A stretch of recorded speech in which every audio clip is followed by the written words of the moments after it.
Look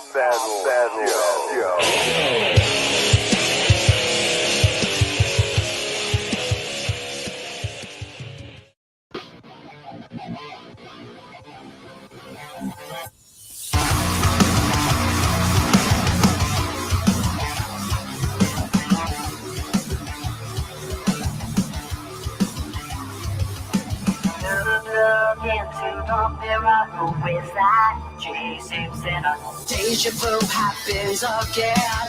Don't know where to end or begin. Trust falls out of my eyes. I know I've been there where all these guys help me as I drown in the sun. No, not who I am, I try to run. Help me, hold my hand. Where you are, you I'm lost again. Lost. Well, welcome. Hi. That was kind of a quick intro there, wasn't it? It was like, bam, there we are. So with us today, we have GLAZER GIRL, and she has a new EP called Mothership. What's the release date on that? I don't know if I ever caught what the actual release I date didn't put the album yet. I didn't put the EP out for release yet. I'm doing a single at a time because they each have a special message. I want the opportunity to relay that before I do that. All right, awesome. So I just a little intro, I guess, let our audience know like a little bit about you and the history of like where you kind of came from, like if you were in other bands or whatnot. Back in 2009, back in the MySpace days, I had met a friend of mine through that who, of course, said something inappropriate about my code name. And you can call me Gigi, it's just easier. And we had a band, and we were probably okay at the time, but it was fun. And when you fast forward like to the album cover, it's actually a picture from one of my first gigs, but we changed the hair color and the gloves and whatever we did because it was kind of like I always talk with my hands. It's like a 180 from where you started to where you're at. Yeah. And then about 3 years ago, I fronted a metal band that is since defunct a few months ago, and we're all, we were just talking the other day. And I thank them actually because that separation actually was the impetus for me to go solo and do my thing how I saw fit. And I have some really good friends in music who helped me put the package together. But I think historically, if I wasn't singing in the choir at Huber School, I was always in music. So, but I love it. Yeah. Yeah. Go ahead, Hop. Well, I guess this wasn't one of our planned questions, but you said you're releasing a song at a time. Is that something that when you went into recording it, was that the plan the whole time? No. When I went into recording it, the intention was to put it out as an EP, but I think that certain things require a certain amount of attention. So I'm not going to spread it out too far apart. So I have another song called The Kingdom that I'm going to probably release at the end of this month. And I released Amnesia of Me last month. And in between doing a standard music video versus a lyric video versus just the song with the album cover, I want people to have an opportunity to digest it. There are topics to talk about, awareness things, and it ended up working out that way. Alrighty. So you basically have this as your own. This is actually on a record label. This is a personal release from you, then. Oh yeah, I'm independent for the moment. That's I haven't not been a bad on the street yet. Yeah. Yeah, I felt compelled. I love music. I have to be honest with you. I like to do things my way. So in order to get the messages out that I want, I had some amazing people to work with, and I'm trying to promote an idea because I like when a song tells a story. Yeah. Well, it's good to have that freedom of you doing things the way you want and not have to worry about a label saying, no, we're going to do it this way. And it's, it's actually, I see that more frequently nowadays than versus, years ago, where a lot of these bands that were on big labels have kind of dispersed off and kind of went on their own route and self-producing and doing everything on their own just to get away. And, it helps them get more revenue off of the band, and all the stuff they're putting out, but it also gives them the freedom to put whatever they want out. Don't have to worry about a label saying, oh, you're not going to do this, you're going to do this instead. I don't have disdain to labels. My friend who helped who produces, my friend George Pond, he's from Disciples of Verity, and they got signed by Cleopatra, and his frontman's Corey Glover. But he's a good friend of mine in the same secular industry that I'm in, and he was awesome. And he's being put with a label. I know there's ins and outs of everything. Yeah. It's just where I'm at the moment. Yeah, I know we had interviewed a guy a couple of weeks ago, and he said that one of his biggest regrets is his second album. He felt like he sold his soul to the record company. Oh, He didn't do what he truly wanted to do. So that, you being, doing your own thing, that's probably going to benefit you from that happening to you. Yeah. Where no regrets kind of thing. I think the hardest part is finding a good person to bounce off of. So when you're working with somebody musically and they get you, like, 13 years ago, I had a friend of mine, we could write very nicely together, but we weren't necessarily on the same page. I think when you have different goals or different methodologies on how to handle something, that's where the political part of it is kind of negative. Yeah. But, it's very hard to have that person that, plays a lick and you're inspired by a story. A song can take 5 minutes to write. But if you don't have that and you're kind of, scratching at the post on that, it helps when someone comes out and says, you know what, I believe in your project. Let me help you with this. And you say, well, this is my goal. What do you say? And take it from there. Yeah, I totally agree with that. So it's kind of twofold in a way. It's sometimes it's good to have that person there, but then sometimes, like you said, you find that there's going to be a point where you probably bump heads on things and not agree, but it's still good to have somebody to bounce, some ideas off of and see what they think before you maybe go forth with it and see what, is this really worth it? Is this going to benefit in some way? Is it really going to get out what I'm trying to say, or, anything like that? I suppose. I mean, in 2020, we were supposed to open for a small national, and COVID hit, and it just threw everything under the bus. Yeah. And then we got rescheduled, and then we got rescheduled again. And by that point, they weren't having fun anymore, and it didn't happen. And so I essentially starting again, because we were starting to get traffic. It was starting to snowball. So that was exciting, but then it's like everybody's starting over. If you weren't already up in it, it's starting over again, but at least you get to refresh your ideas. Yeah, I agree with that totally. Yeah, because the whole COVID thing, boy, it wrecked everything in the music industry. There was so many concerts that were coming up that people were excited about, and then just that shut everything down. And a lot of bands, if they didn't have if they weren't at the right point in releasing music or writing music or whatever, if they had already done everything and were ready to hit the road and do that, that's those bands were the ones that really suffered over the ones that were kind of finishing up on their touring or whatever and getting ready to go into the studio. Those bands kind of seemed like they had their footing at the right spot. They were able to go in and take that downtime from COVID to go in and write their music and stuff. Yeah, so they were working on their albums. Yeah, so it hurt a lot of bands, but then it helped, I guess. But I don't know if it really helped them, but it certainly benefited during those times anyway. I think it hurt a lot of newcomers who were just trying to get there and being so close and going to events and going to festivals. It was very tough, and you either gave up because you just didn't have the time, wherewithal, money, interest, energy to do it, or you just keep plugging along and slowly and finding a path. Like I had to figure it out. It took me 2 years to figure out what do I do next. Well, and you have a business on the side, so that helped, I guess, in your position anyway. You had something that you could fall back on to help, it's not a business on the side. It's primary at the moment. If Oh, this okay. can be primary, then yeah. Yeah. But, you know, but I'm a general contractor by trade in the glass industry.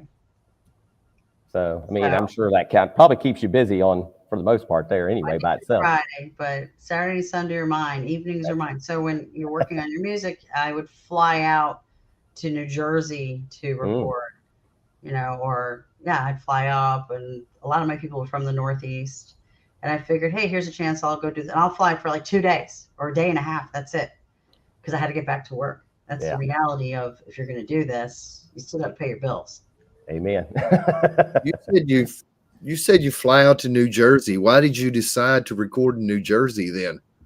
Oh, because my friend George is in New Jersey, and he was producing it, and he was working on all the music, and my other people are up there. My mixing guy is up there. My graphic art guy is up there. He comes down, hangs out, and smokes cigars with my boyfriend here. And we're you know, it's nice. Yeah. Very, very familial. It's really, and I got family up there too, so it kind of is like an excuse to hang out.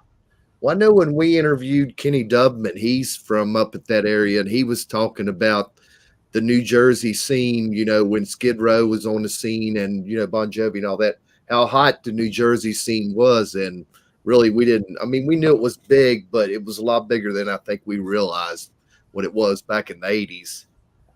As far as the Jersey scene. The 80s. Do what? The 80s were the 80s. The 80s were the best. Oh, yeah, exactly. Oh, God, the vocalists in the 80s were tremendous. You're talking about Sebastian Bach. What a voice. Yeah. You look at David Coverdale. He's got that sexy, like, I'm almost embarrassed to listen kind of voice. Like, yes. So, and it's some great vocalists from the 80s. And the 90s, you had a lot of angst. Angst put out there. Well, and of course, you had that weird point in the 90s there where everything wanted to shift over to more of that grunge scene. Yeah, and that it went from glam to flannel. It was really hard on me. Yeah, that was it was a bad time for a lot of bands. Okay. Whatever you say. Well, it was a good time for some of the newcomers, but some of the hair metal bands that we enjoyed listening to, that put a very big damper on their I still love listening. Oh yes, we say there is a metal festival up in Baltimore, or not Baltimore, but Columbia, Maryland. It's called the M3 Rock Fest, and it's mostly like the '80s hair metal bands, and it's awesome. It's just like a go back in time kind of a thing. There's a lot of people to dress up and wear, you know, the poofy hair and the outfits and everything. So it's awesome. Any excuse to wear the pleather. Yes. Amen. So that's it's like it used to be a 2-day festival. Now it's a 3-day festival. So we go there. We've been there a couple years now, and we're meeting new fans all the time, and it's just good to interact with everybody and see each other from year to year at this place, because it's where we all kind of feel like family anymore. Right. So you want to go ahead and get back to Amnesia of Me? Yes. Sure. Let's get back on track here. Well, I guess we've realized the videos around dementia and Alzheimer's, and the song was inspired by your mother's. You were saying earlier about she went to the hospital, or do you want to explain, you know, the whole, I guess, what inspired the song and all of the video and all that? Sure. She's not in the hospital for the dementia. She's in the hospital because of a mobility issue. So we're dealing with that right now. But the reality is my mother's always been my biggest fan.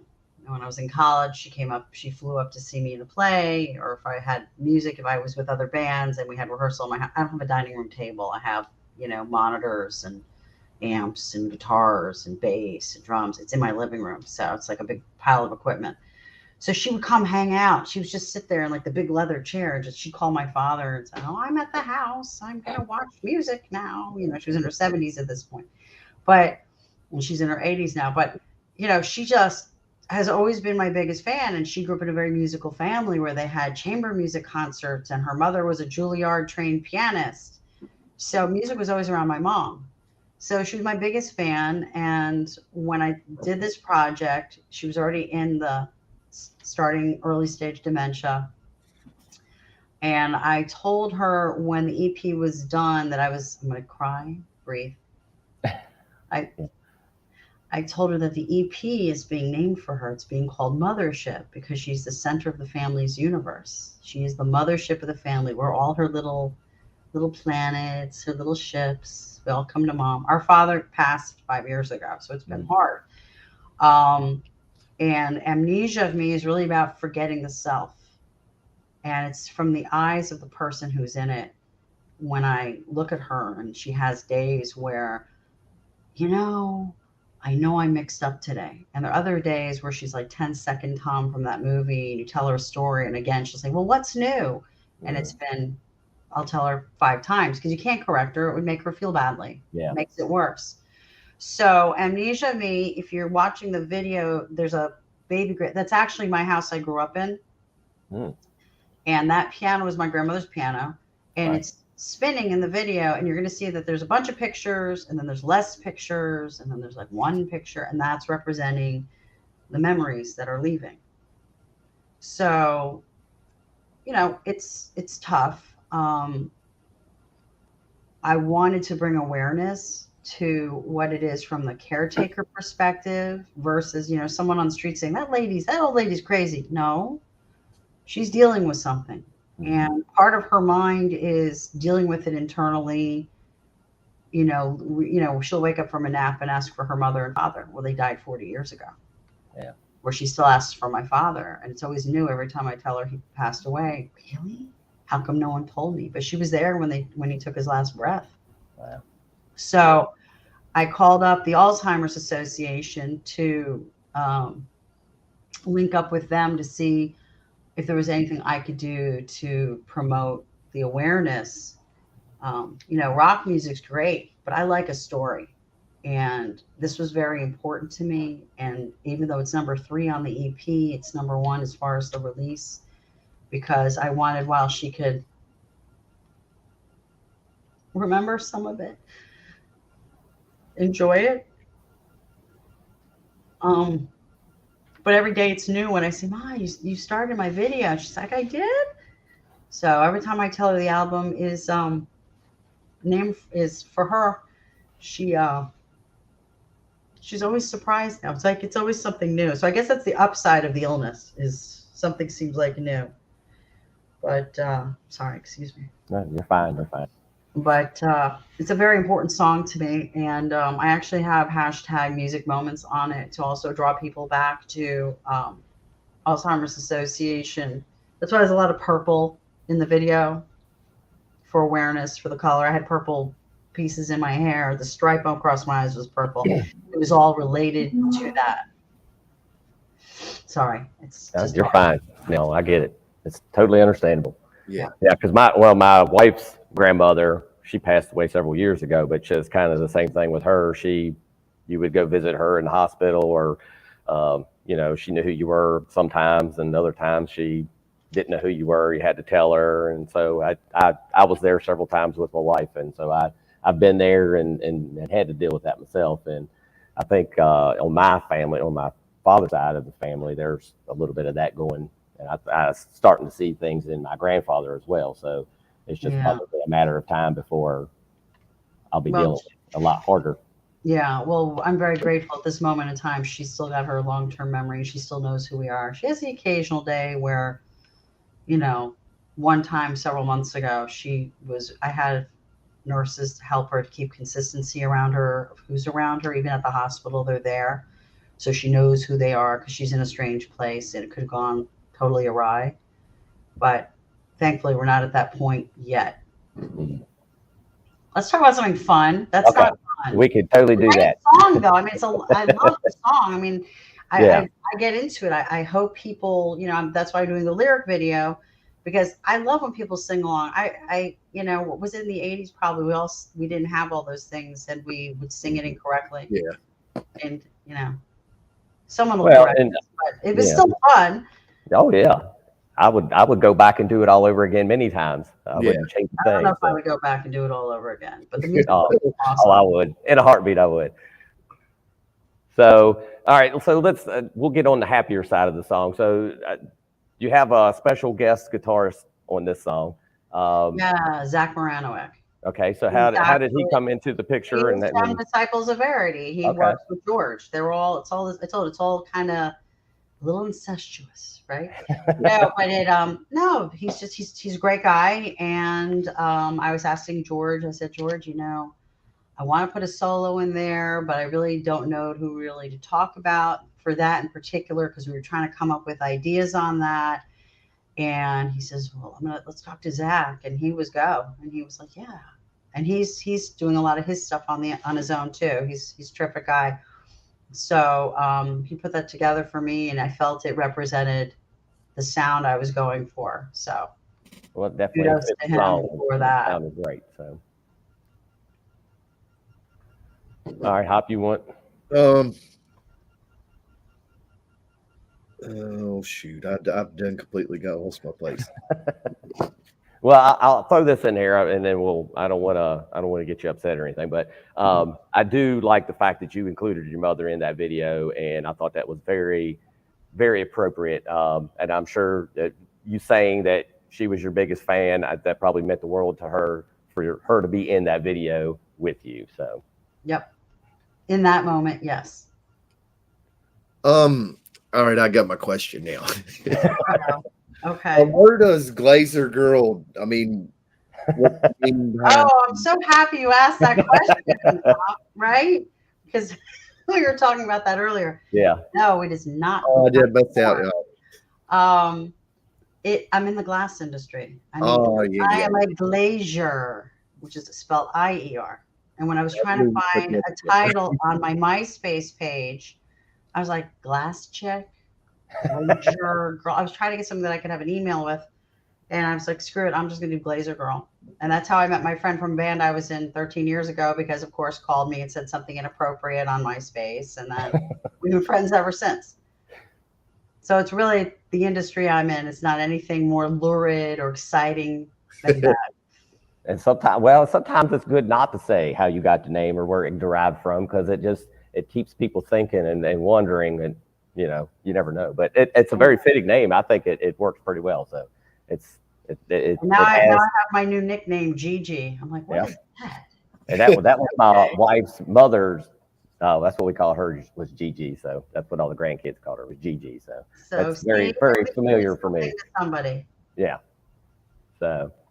Well, I know when we've been talking back and forth amongst the three of us about setting up this interview, and it's just easier to write GG than Glazer Girl. So you've been GG in the text for like a couple weeks now too. So there you go. Yeah, very fitting.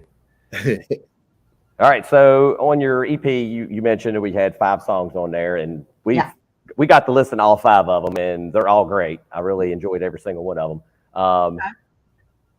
So I'd actually already talked about when the EP was going to come out, but you're kind of putting that on pause for a little bit until you release these songs.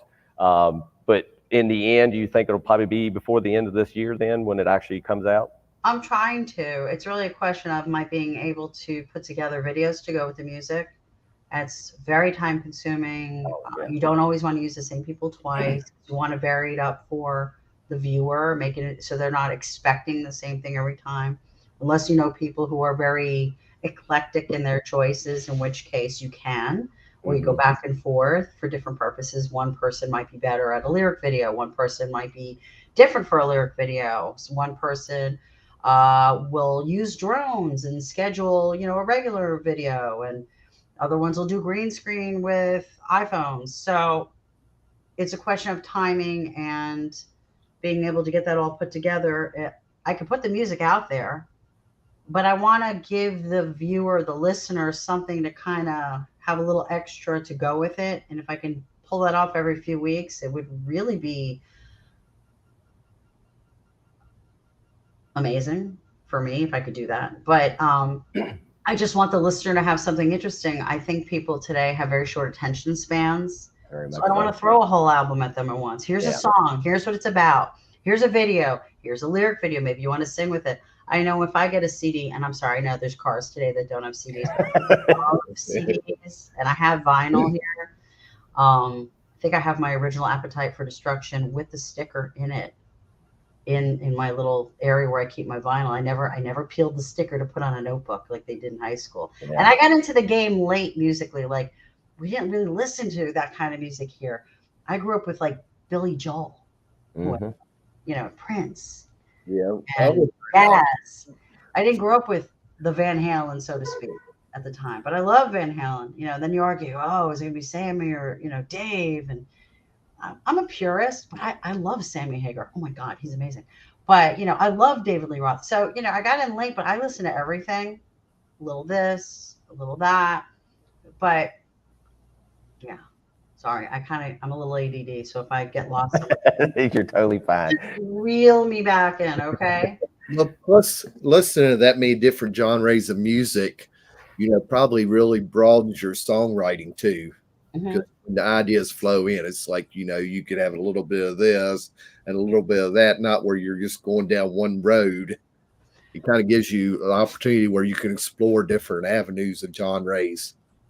I stuck with rock, but the next song that's coming out, which is called The Kingdom, is like three genre kind of song. It's hard rock, you can jam to it.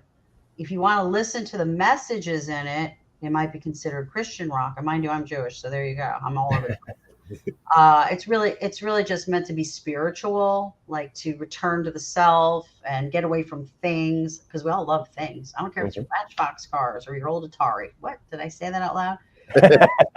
But people like things. But when we don't sit next, when I see the kids sit next to each other and they're texting each other instead of talking to each other, that just blows me away. So the goal of the song is to bring awareness of, hey, you can't take it with you. Yeah. So let the technology go. Let's have more communication. Let's spend more time together, not in front of the technology. And I'm not saying technology is bad, No. but there's just so much, and we forget a lot of who we are. And I think it's affecting a lot of society's values because, I come from old school. You did what you were supposed to do at the time you were supposed to do it, and you behaved a certain way, and you did such and such in school, and you listened to your parents, and occasionally you got a little smack in the mush, and everything was fine, and nobody went to jail, and nobody was doing the drug scene. And I feel like we've, and now all the, it's hard. All the parents are working, and kids are alone a lot. And, it's hard. It's just hard for everybody. It's hard for every piece of every part of a family, a work family, your kids' social circle. So if they can rock out to something and find a little meaning in it, and maybe step back and be a little more chill about having the new sneakers, or what did Susie wear to school today? Just, and who's, let's just, for a little more kindness, you come into the world naked, you leave the world naked. Amen. Maybe you're not a believer, but maybe the strength you get comes from a higher power, whatever that is, non-denominationally. It's just encouraging spirituality, but it's a great song. And when I said it was three genres, somebody said to me, you could probably line dance to this. And I said, it's a rock song. So you can take it however you want. And that's coming out next. It's coming out, I think, midnight the 26th. I don't know if I have a video yet for it that I'm going to put out, but I'm definitely going to get the song out there. So as far as when you, I guess as you're releasing these songs, these are all going to be on like Apple and Spotify and all that. Yeah, whatever they do. Whatever the cool sign kids are one doing. thing, and it says, okay, you're going to iTunes, Apple, Spotify, Kathmandu. I don't know. Yes. I look them up. I check it out. I'm like, oh, there I am. So that's. And how about when you actually release it, are you going to do like a physical copy of the CD as well? Or I would really like to, but I haven't gone around to that yet. I think once I'm heading out to do I'm doing the MP3s right now. I guess people stream, download, whatever they do. But when it comes to the actual EP, I think I may do some hard copies. I haven't decided yet on that. I love CDs. I'm like looking at a stack of them right now. Yeah. Well, I'm if you, not going to show Most you of my whole collection. I was gonna say, look right behind Hopper there. That's actually real CDs and of his collection there. So real CDs. You hear yeah. that? Yeah. Do you have still have a vehicle you could play it in? No. See? That's sad, but this Mine you still can. Well, then they had those cars with the Vitrolas for the, before they had the tapes. Mm-hmm. Remember that? You could actually play an album in the car. I don't know how that worked when you hit a bump. Yeah, I've heard of them. I've never actually physically seen one or knew anybody that had a car with it. But yeah, That's like my I brother's have heard world. of them. Yeah, so we're definitely big old school fans of like wanting, when we buy music, we love it in our hands. I want to read, I want to pull the liner notes out, I want to look it over. The heavy vinyl with the deep grooves. Oh yeah. Even though producers and the mixers, and because all that stuff's important. I mean, their contributions just as big of a part of it as anybody. Huge. Yeah. How do you do it without them? I have no idea. Yeah, I mean, because the more we've been exploring, me and String will talk about, man, I didn't realize such and such produced this or mixed this, and it just blows my mind. Sometimes you see some of that stuff, or co-writers or stuff like that. Mm-hmm. So as far, I'll take over this one, Howard Hop. So as far as like, you've got everything already done. So how long did it actually take you to put all the music together for this EP? Until I really got my head together, it took me a couple of years till I finally, spoke with my friend about producing it, and he and Jay working on the music, Jay Munch and George Pond. But I actually wrote the lyrics to Amnesia. I mean, I couldn't write it without the aha moment, and I had my aha moment on the airplane headed to New Jersey. It was just one of the ones I had a real struggle writing.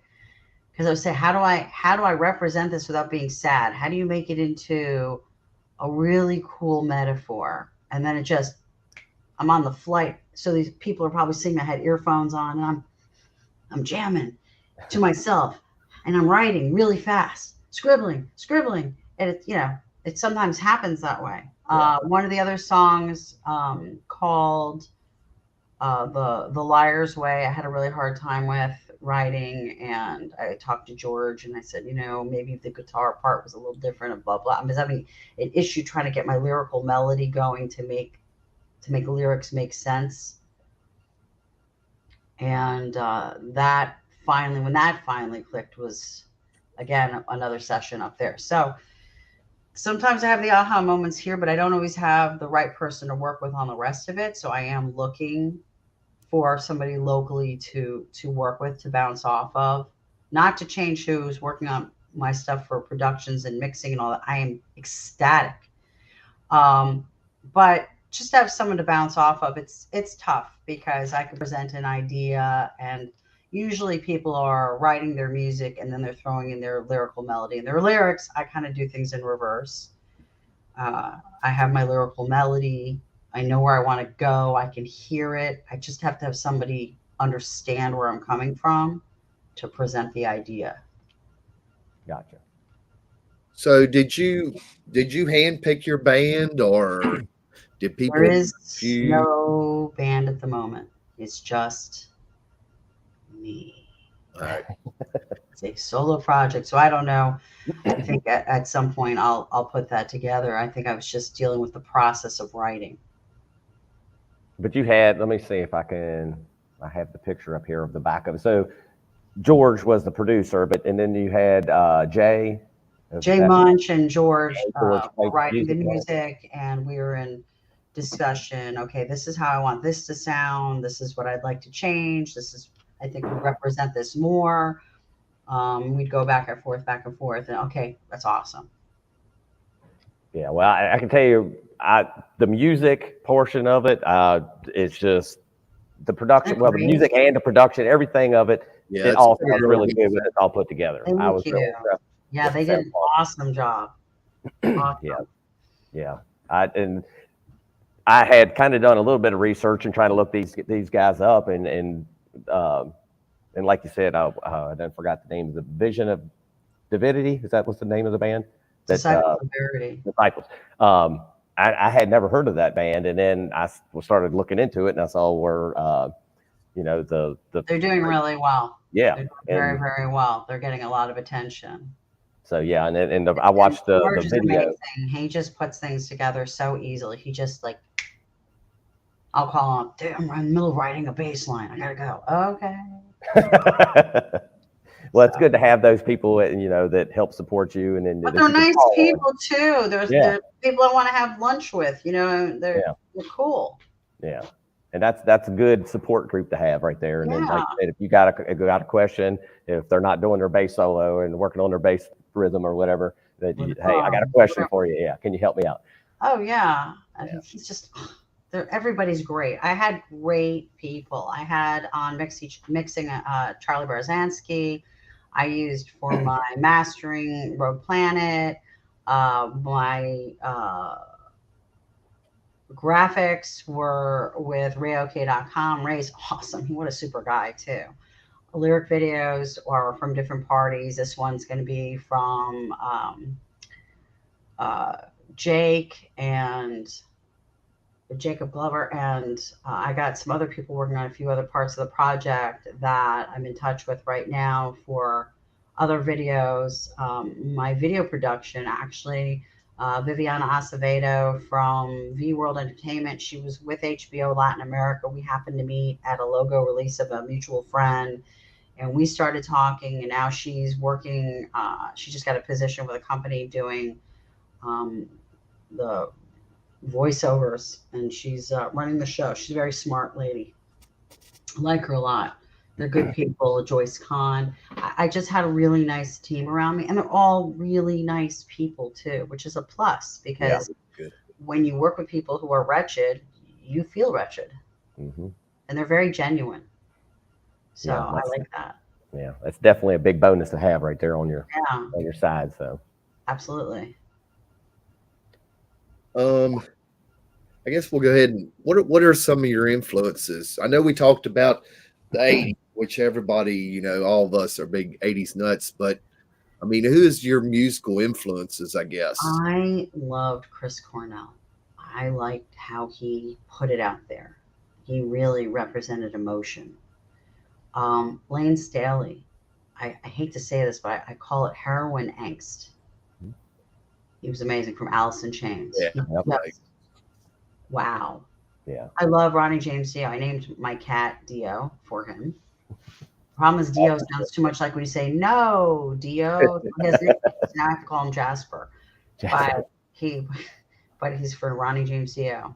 I don't know.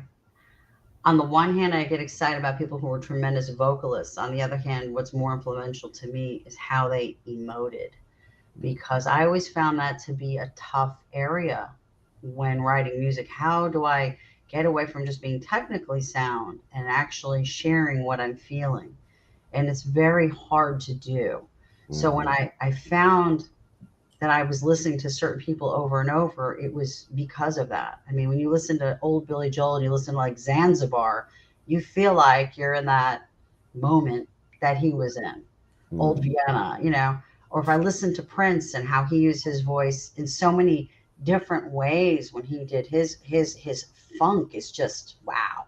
Yeah. So I can only hope to grasp some of that. Or Freddie Mercury. Oh my God. Oh, wow. Yeah. Wow. Yeah. But when you listen to people like Sebastian Bach, vocals are huge. They're tremendous. But I also love Axl Rose. He could rock it. So some people just, and you were talking about Bon Jovi earlier. It was wonderful. Just, you had bigger voices and some, but other people pulled you in. I think the 90s grunge rock kind of pulled you in more emotionally, because I don't think they were as tremendous. The 80s seemed more operatic. Even Vince Neil, you know what I'm saying? It's just a bigger, different sound. But when you go into like the 90s grunge, there were less guitar solos, which I miss, but I don't know if people have the attention span for it, which is why I had a short one, and it was important to me. We did it in Amnesia of Me.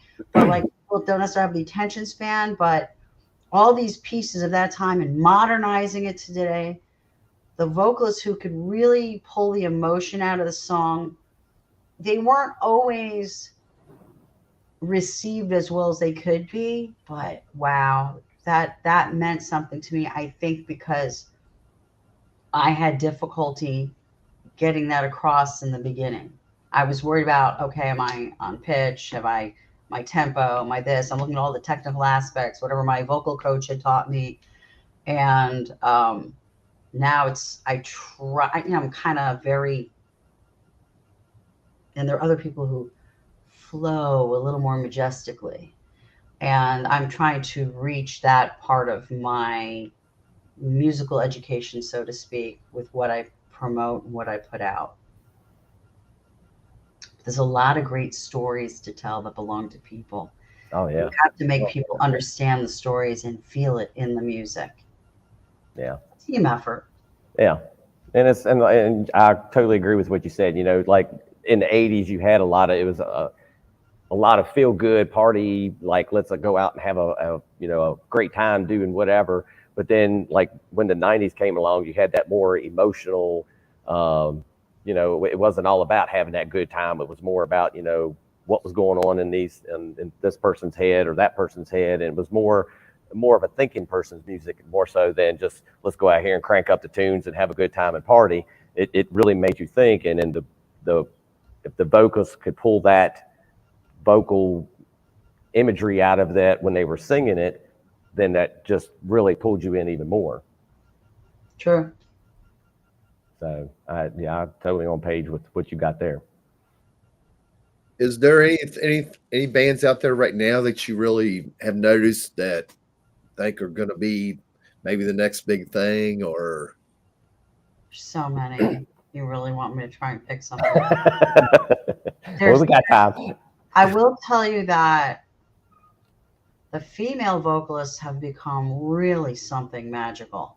Yeah. I mean, you had female vocalists back with like Vixen, but I mean, you had vocalists over the years, Lita Ford, Joan Jett in the rock era. But the ladies today, I don't like to, there's certain parts of the music world that I have a little difficulty digesting because there's some women with amazing voices, but then they do that weird Cookie Monster demoned out thing, and I'm not comfortable with that from my perspective, but there's definitely a huge audience for it.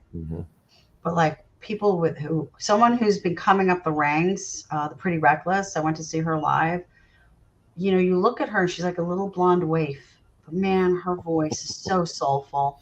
She's amazing. I don't even know, she's starting to really pick up steam. They're just the ladies today. And I never really followed women in rock as much as the men in rock because they got to do stuff that we're not supposed to be doing. And now everybody's like, well, if he can do anything you can do, I can do better.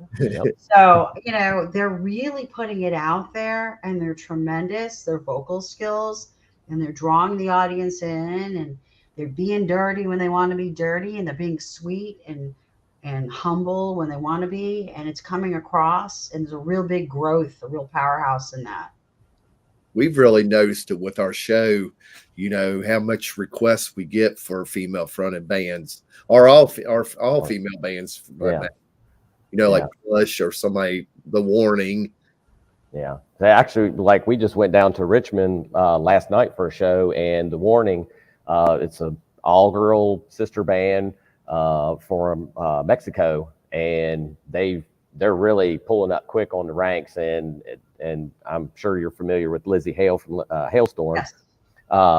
She's said in many times, like, these are the types of bands that we need to watch out for, because as soon as I let up, they're blasting way ahead of us. And so she's really big on The Warning, and really help support that band and pushing these female artists up. And she was so impressed with the band that she actually came out and brought Danny, the singer, a Explorer guitar from her guitar line that she had, and brought it out on stage and directly gave it to her. And so That's cool. that shows what kind of, that Lizzie has, what she's seen in Danny and what she's doing and the tremendous things that she's doing for the woman movement. And so, yeah, we totally support, we mentioned that earlier. We kind of gotten an overloaded amount of people that request a lot of female fronted bands or all female bands. And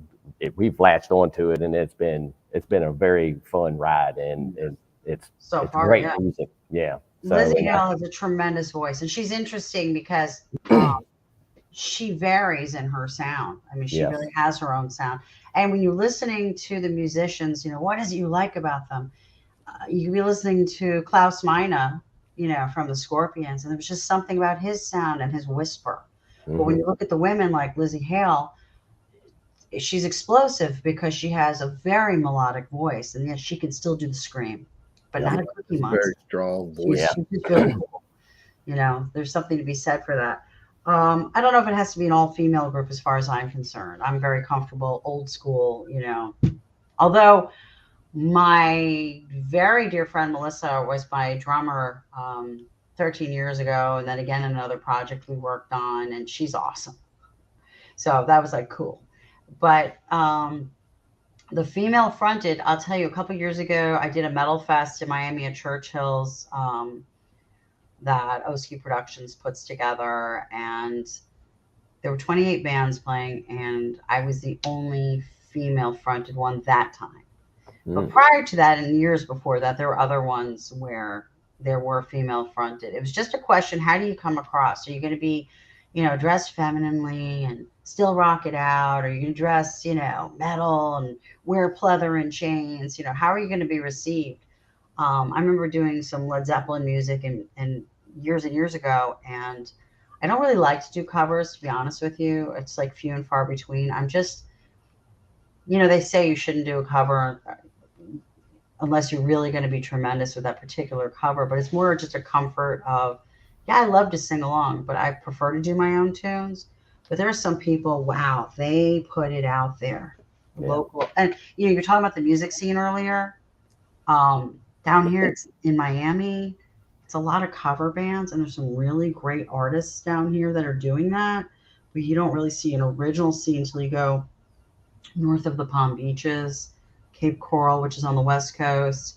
You continue up to like North Tampa, Jacksonville, Orlando, Jacksonville Beach, even in the Panhandle near Fort Walton. That's when you start getting to rock.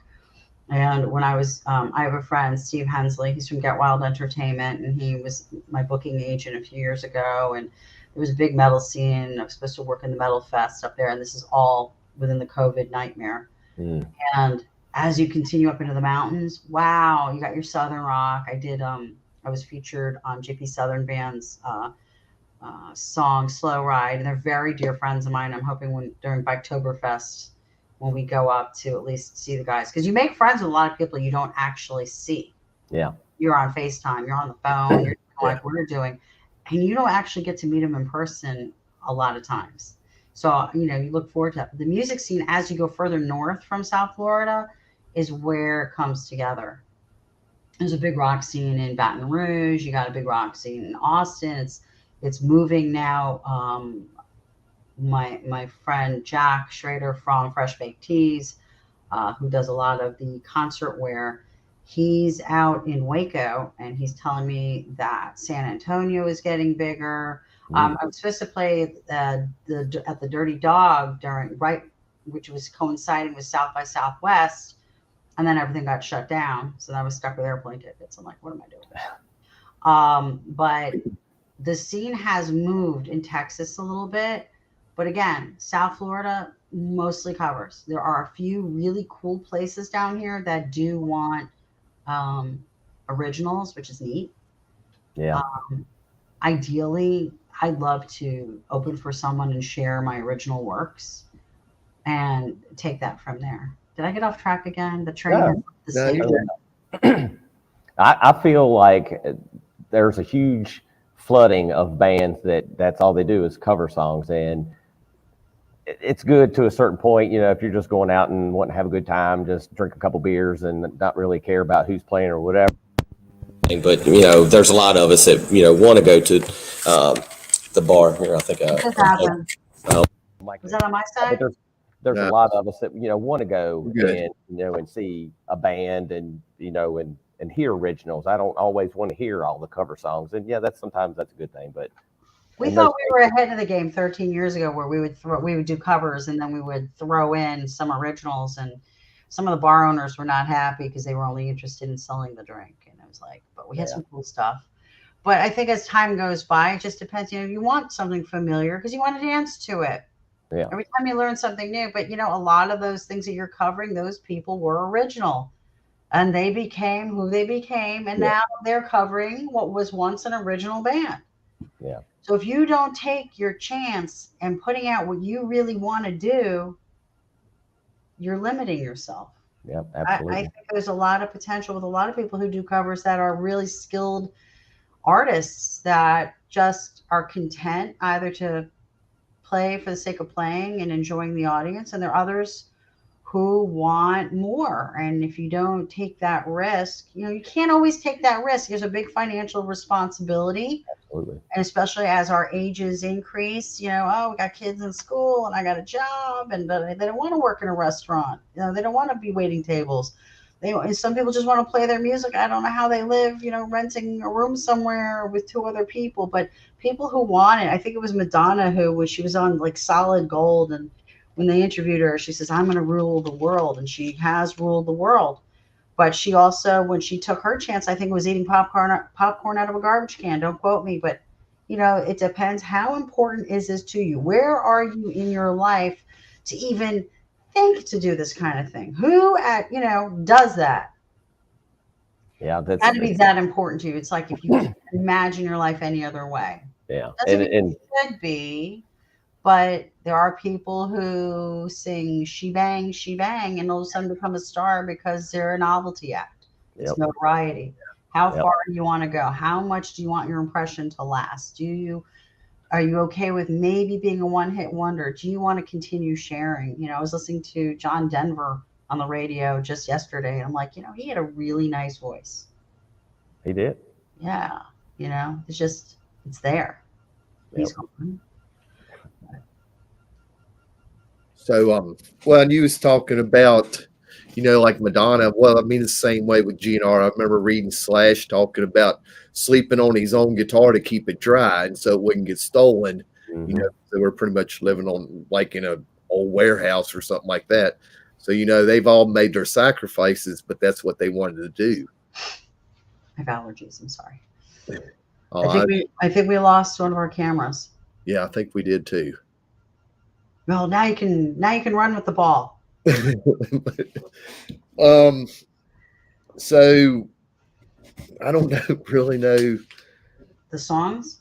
I guess with the EP, do you plan on touring? That would be the ultimate, would be to do that. I would love that. I'd like to produce more work relevant to it, to have a bigger repertoire for it, because I changed my style and what I'm doing. So this is very new. But ideally, I would love to open for someone and tour. That'd be fantastic. I mean, is your, I guess the ultimate goal is to, play live, I guess, outside. I mean, what do you prefer? Have you played, big shows, little shows, or just playing in general? I played a lot of bars. I played small events. I was supposed to, be part of a metal festival. Again, everything went in the garbage can from COVID. It really, very close to doing really, really big shows. And I had to start over again, like everybody else, revamp who I am, write the music I want to do. The other thing was, when you're in a group, there's a lot of politics. I don't like that. I have ideas, but you may not all have the same goals, or maybe they're not having as much fun as they used to because I'm very driven.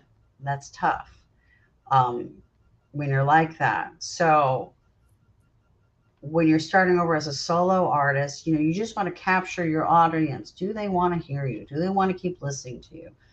Do they want you to write a certain something that maybe they haven't heard?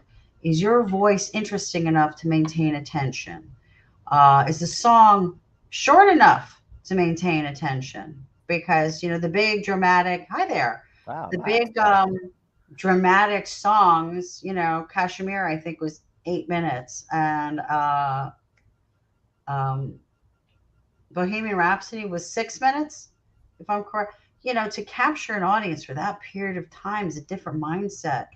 So having been with groups previously, I just couldn't deal with the politics anymore of it. I really just, this is how I'm able to do my thing. And if somebody wants to take that on and broaden what they're doing and share it, I'd love to be a part of that. But I got things to say. Yeah. So this sounds like then you might be are you having musicians for hire to tour with you? I would possibly do that.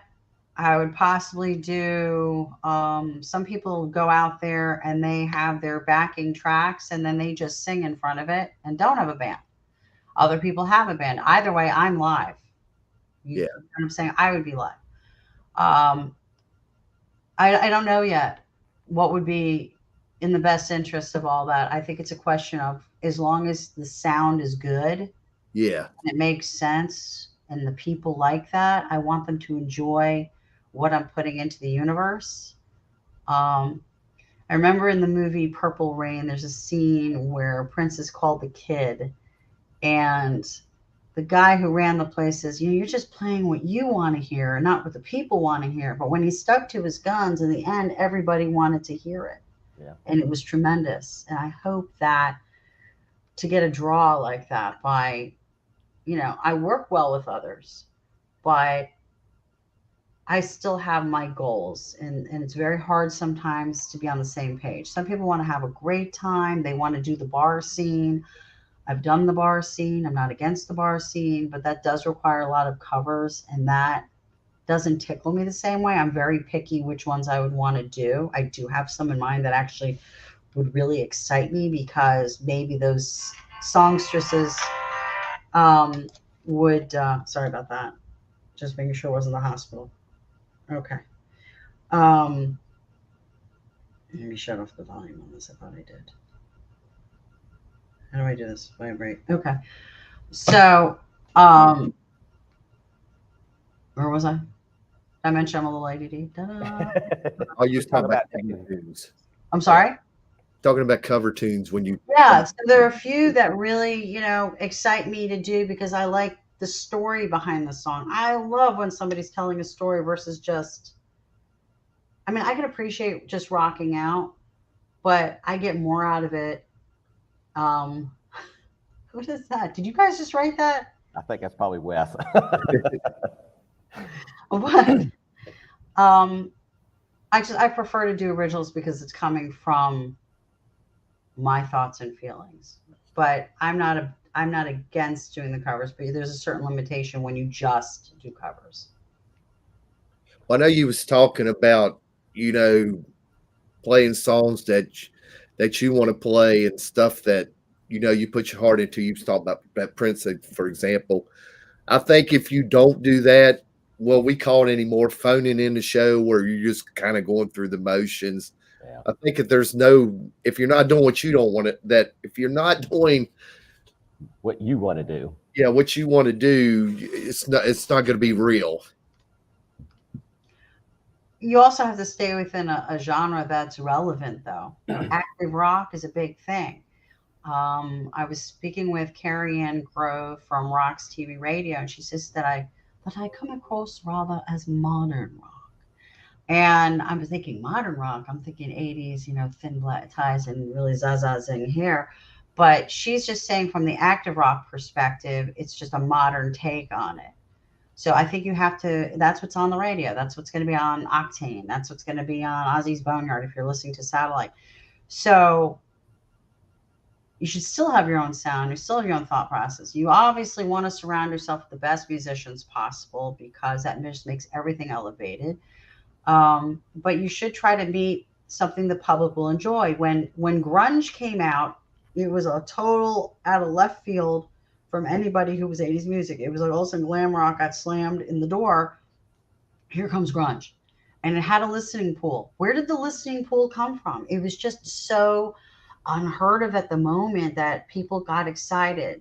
So if active rock is the way to roll, and it just turns out that it's a little more modern, I find that there's more of a European audience at the moment that I'm getting responsive wise, a lot from the UK, Italy, the Philippines, uh, Denmark, Netherlands. These are the people who are reaching out.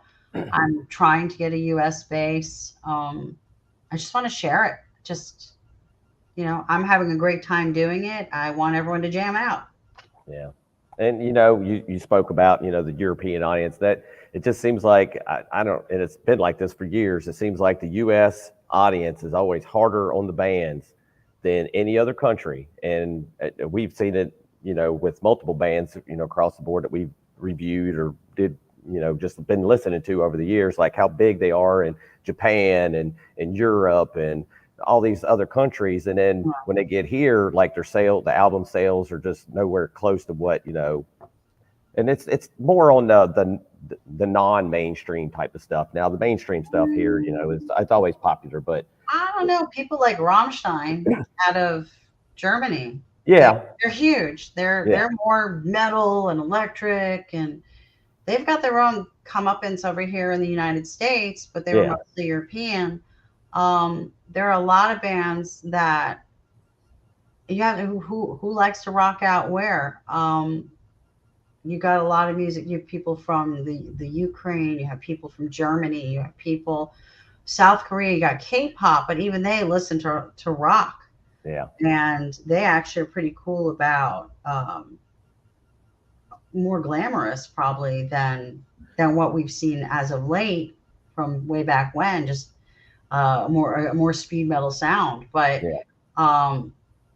the overseas market is definitely different than here from what I can see as a consumer of music. Yeah. Do I know a lot of the bands overseas? Not yet, but I'm actually looking at them to say, hey, what is it that seems to be motivating people to take more of an interest in what I'm putting out right now? Locally, I'm starting to get play on the podcast radio. What do they call it? What's the right word for it? I guess the stream, just the random. Or the music streaming channels are starting to pick it up. And one of them was out of Italy. I hadn't heard of them, and I was checking. I'm like, I don't know these bands. I'm gonna go look at these bands. Who are they? I want to check it out. See how do I relate to that particular setting? Mm-hmm. But there's a lot of room for everybody. You just have to find what it's not even so much what your audience wants. It's just what are they responding to? Yeah. I just wanted to make music. And we want to listen to music. Yes, exactly.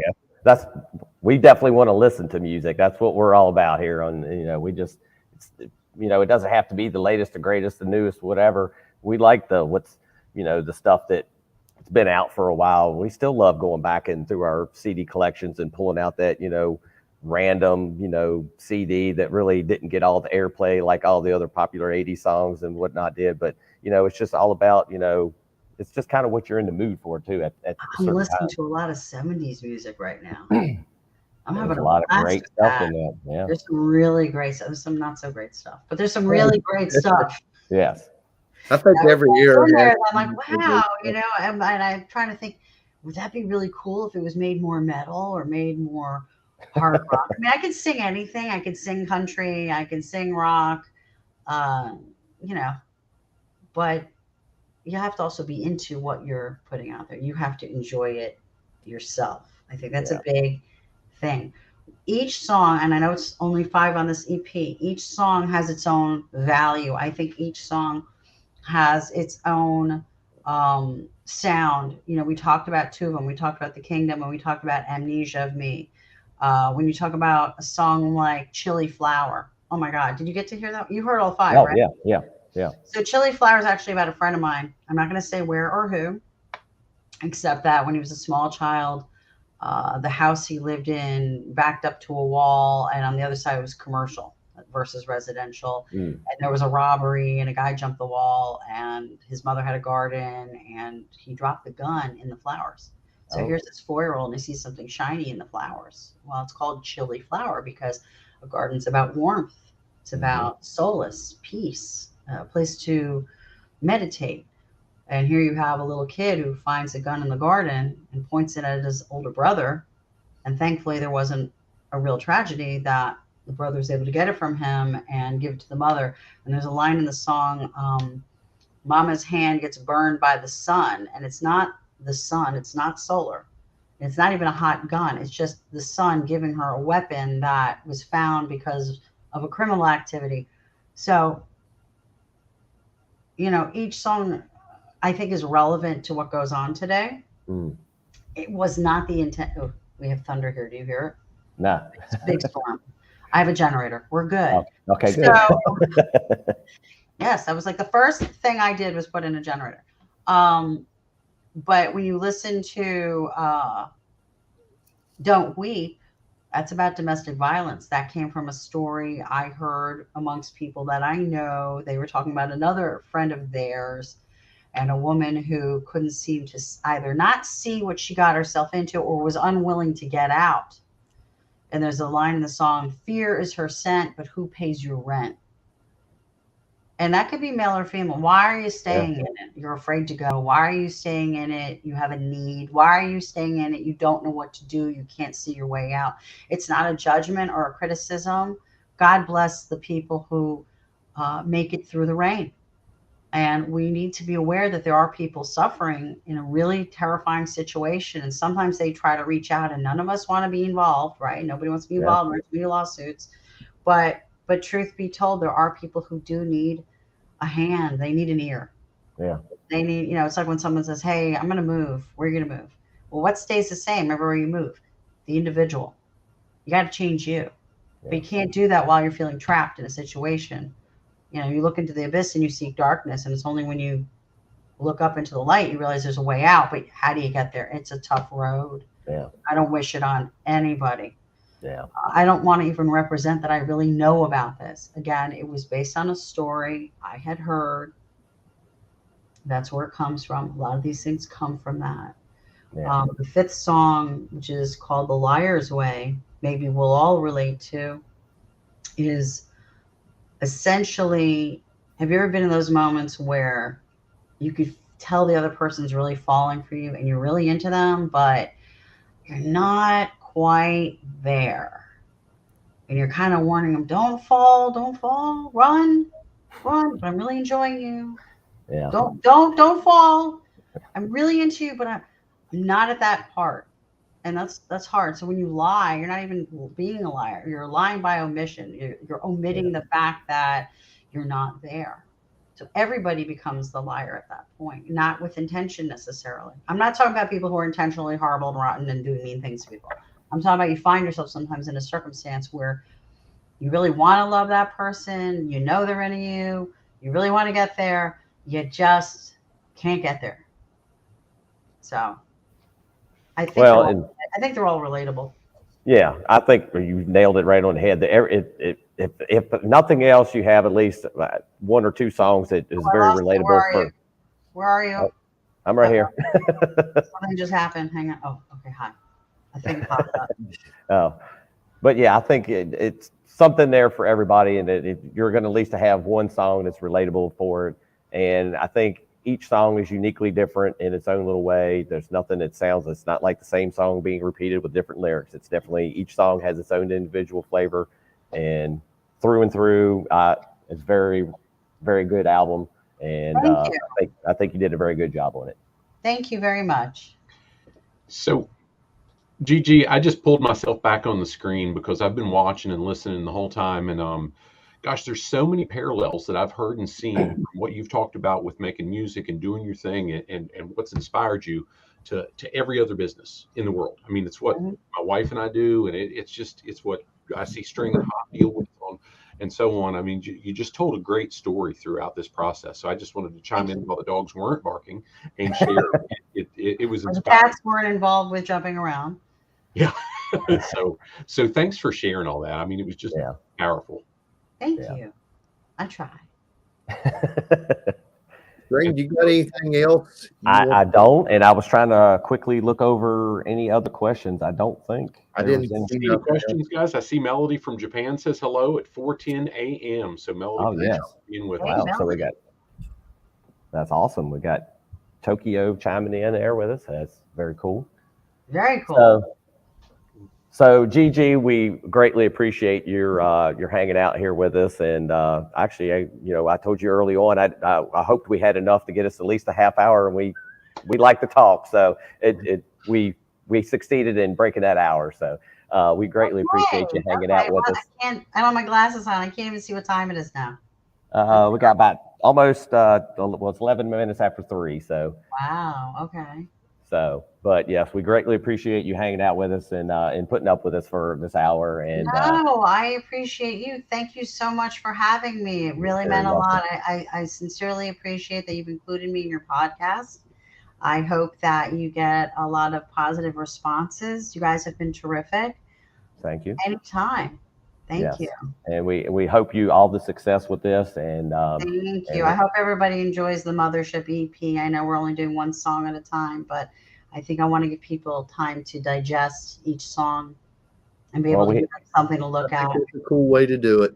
Yeah. Thanks. And we have a very, very good open-minded audience, and everybody's always open to check out new bands and new, whatever's going on in the industry. So we're always trying to help push. They're feeding us with new bands, so we help try to push the new bands out there for them. So again, so thank you for having something wonderful to listen to. So thank you guys. I appreciate it.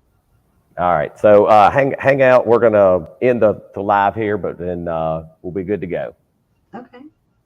Pop metal.